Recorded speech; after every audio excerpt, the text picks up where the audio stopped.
I keep seeing questions about endotoxin levels in gray market, research use only, not for human consumption peptides, and what constitutes an acceptable level. How about zero?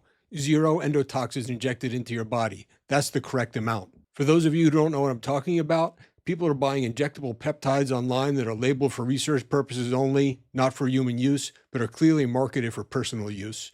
Some of those people are then having their peptides tested in independent labs, mostly to make sure the product is real and properly dosed. Sometimes that testing includes testing for contaminants. And sure enough, some of those test results show endotoxins. Before you start pointing fingers, this contamination probably isn't because the guy working inside a clandestine shipping container, packing your precious lyophilized powder into gray market peptide vials, skipped hand washing, or did something gross on the job. Endotoxins probably didn't get into your peptides that way. They're actually a predictable byproduct of the environment and the manufacturing process.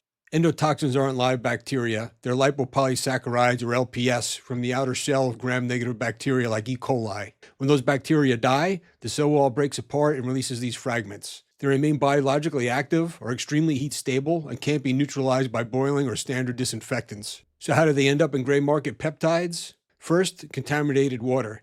Using purified water instead of pharmaceutical-grade water often means endotoxins are already present. Second, recombinant manufacturing. Many peptides are grown inside E. coli, and removing bacterial debris requires expensive purification steps that gray market labs often skip. Third, biofilms on equipment. Without proper high-heat depyrogenation, endotoxins shed from tubing and needles directly into the vial.